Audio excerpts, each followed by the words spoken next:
Jubilito TV Official. Okay, so yun. What's up mga kabagis? This is Jubilito TV Official at ito na naman po muli ang isang edisyon po ng ating reaction video mga kalingap at kabagis. No? Pero bago po lahat, syempre po, shoutout po muna natin Kuya Val Santos Matubang, Ate Edna Vlogs at Kalingap Rab. Ayan. At samantalahin na rin po natin ang opportunity para batiin po si Kuya Val Santos Matubang ng isang maligayang kaarawan at naway patnubayan ka pa ng mahabang panahon at marami pang birthday na darating at ganang sa akin ay enjoy mo lang yung araw mo, di ba? Yung araw mo kasi birthday mo to at para sa akin siguro iwas stress muna at i-celebrate yung araw na ipinagkaloob ng Diyos sa'yo na kung saan ay kay isinilang sa mundong ibabaw upang makapagbigay ng impluensya at tulong sa mga kababayan po nating naghihirap. Tatakbal Santos Matubang na yan, mga kalingap at kabagis. Pag sinabi po nating kalingap. Kaya yun lang, simple message lang kay Kuya Val. Enjoy your day, happy birthday at more birthday to come. Ayan. At mukhang kasabay nga po ng pagdiriwang ng kaarawan ni Kuya Val Santos Matubang, mga kalingap at kabagis, ay yung pong namumuong sagutan, mga kalingap at kabagis, nitong si President Berador at ito pong si President Sangkay po ng Team Watcher, mga kalingap at kabagis. Sa mga nakapanood po nito, mga kalingap at kabagis, ay talagang medyo masasabi po nating meron po silang hindi pagkakaunawaan in regards po doon sa inilabas na draft, mga kalingap at kabagis, ni Berador doon po sa aming mga presidente po ng BIOS, ng Watchers, ng Strikers at ng KOHR ba yun? O KOJR. Ayan. At yung Kamore, ayan. Marami po, yun po yung mga grupo in regards po dito sa community po ng Kalingap Reactors. So, yun na nga, mga Kalingap at kabagis. Naglabas ng saloobin si Bopil, naglabas ng saloobin din si Sangkay regarding dito sa rules na ito. At yun naman po ay sinagot ni President Berador, mga kalingap at kabagis. But unfortunately, ayan, ay mukhang hindi ko po alam kung pabor si Sangkay or si Bopil regarding dito sa rules na ito, kasi parang ang pinapalabas ni Sangkay ay ito ay isang existing rules. Kumbaga nagbase si Sangkay doon sa mga binitawang salita ni President Berador sa kanyang mga video upload regarding nga po dito sa pagpapalabas ng bagong set of rules and guidelines dito po sa mga kasamahan po nating Kalingap Reactor, mga kalingap at kabagis. Kasi ang sinasabi po ni Sangkay ay ito po ay existing na rules ng mga Kalingap Reactor. Bakit pa po kailangan pa-aprobahan uli, So, ang ganang sa akin lang, mga kalingap at kabagis, ay siguro ang gustong tukuyin ni President Berador doon sa sinasabi niya ay kumbaga parang kung meron kayong gustong idagdag, meron kayong gustong baguhin o gustong tanggalin doon sa existing na rules na iyon, ay mag-comment. Kaya nga ipinadala niya ito sa mga presidente po ng grupo katulad ng BIOS, ng Strikers at ng Watchers para reviewin po, mga kalingap at kabagis, yung rules na iyon. Pero yun nga po, parang ang gustong mangyari ni Sangkay ay, di ba, bakit kailangan pang ipasa kay Kuya Val Santos Matubang for approval kung yung rules na yan ay existing na, which means nga naman kasi, mga kalingap at kabagis, ay itong rules na ito ay naaprubahan na. Ang nakikinita ko po dito, mga kalingap at kabagis, ang gusto pong tukuyin siguro ni Birador, at siguro po ay nagkaroon po sila ng, sabihin na nating barrier in regards with communicating to one another, mga kalingap at kabagis, no? Dahil alam naman po natin si Birador ay may pagka, alam mo na yung punto, no? Although hindi naman Bisaya si Birador, pero parang, di ba, yung mga terms na ginagamit siya pag nakikipag-usap siya ay masyadong minimal, ika nga, no? Mga kalingap at kabagis, no? Parang ang gusto pong mangyari ni President Sangkay, no, ay kailangan detalyadong detalyado. Kumbaga, gumagamit kasi si Birador sa message, which is pinakita nga po ni Sangkay, no, sa DM, na yung mga ginagamit niyang words ay talagang masasabi po nating normal na linggo, ika nga, pag tayo po ay nagchat-chat or nagme-message po, no, sa mga gusto nating paabutan ng ating mensahe, no? Dahil ultimo yung salitang meeting ay kumbaga parang inabbreviate or minadali na lang ni President Birador siguro yung pagta-type, ay napuna pa po ni Sangkay. Yan.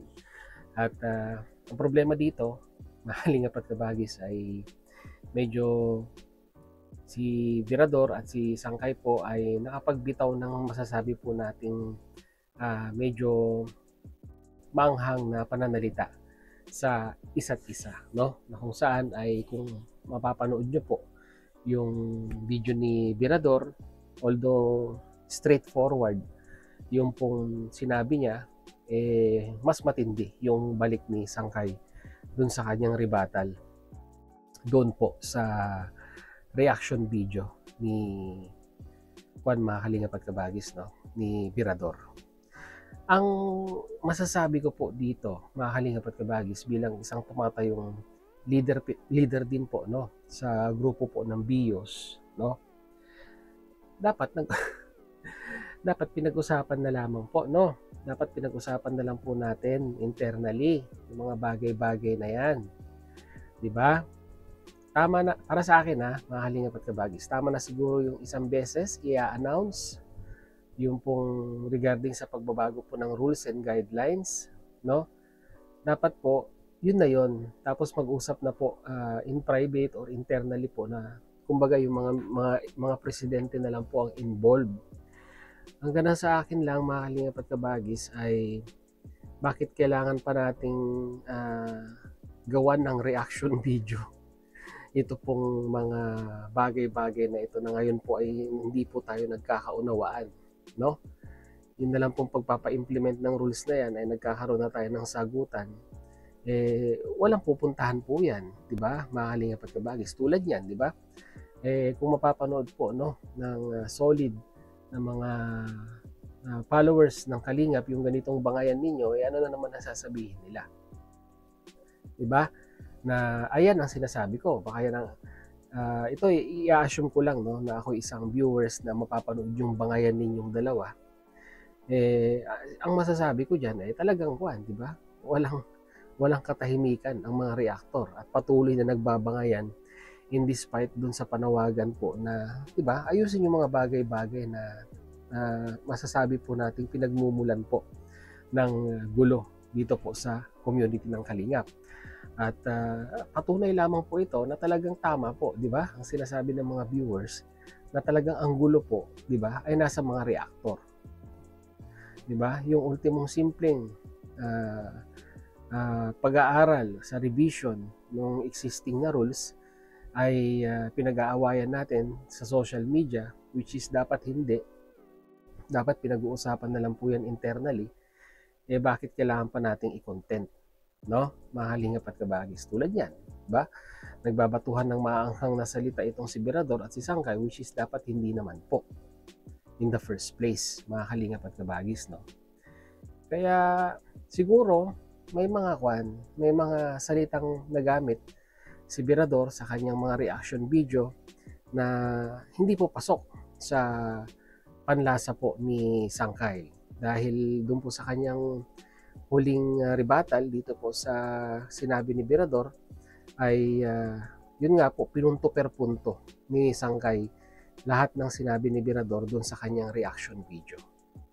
No? So, kung knowingly, no, Virador, ganun po talaga yung style niya ng kanyang pananalita at pagdi-deliver. Dapat inunawa na lamang po ni Sangkay, no? Kung meron man siyang correction, no, in regards po dito sa rules na ito, mapabago man yan o luma, dapat ay diniem niya na lamang po, no? Diniem niya na lamang po itong si President Virador at pag-usapan po in private. Di ba? Kaysa yung gagawin pa po nating content na lalo na naman po may stress po, no? Ang mga viewers ng Kalingap dahil, di ba? Presidente to presidente, nagbabangayan, hindi pa nga po napapinalize yung rules and guidelines, yung mismong implementing leaders pa yung nagbabangayan dun po sa draft ng rules na yon na hindi pa po naipapinalize. No, ito'y lang naman mga Kalingap at Kabagis, no. Ito'y panawagan dito po sa dalawang ito. Dahil parehas ko naman pong kaibigan ito, si Virador at si Sangkay, ang ganang sa akin lang, di ba? Kung kaya naman pong pag-usapan internally, ay dapat ganun na lamang po ang ating ginawa, no? Mga brothers and sisters, mga Kalingap at Kabagis, no. Wala namang wala namang pong mga bagay-bagay or isyung hindi po nare-resolba sa mabuting pag-uusap na hindi na po natin kailangan makapagbitaw ng mga maaanghang na pananalita para lamang po sabihin na nating maipunto yung mga bagay na gusto nating iparating dun po sa kausap natin, mga Kalingap at Kabagis. Yun lang po yung ko dito, no?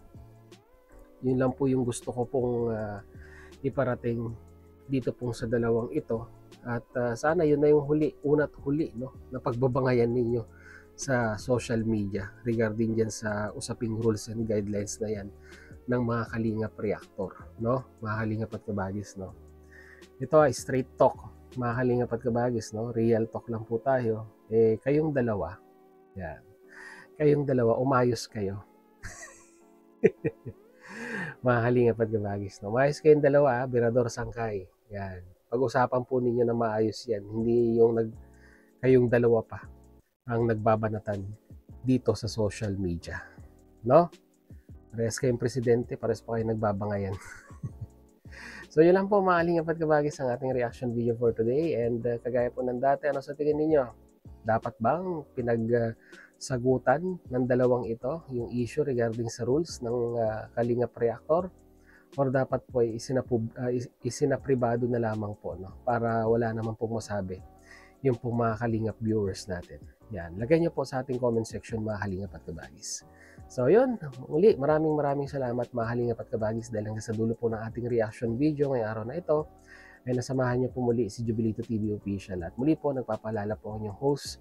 Sa mga hindi pa po nakasubscribe sa ating YouTube channel, ayan, subscribe nyo na po, Jubilito TV Official. At kung nagustuhan nyo po ang ating reaction video for today, ay paki-like naman po and share, no, mga Kalingap at Kabagis.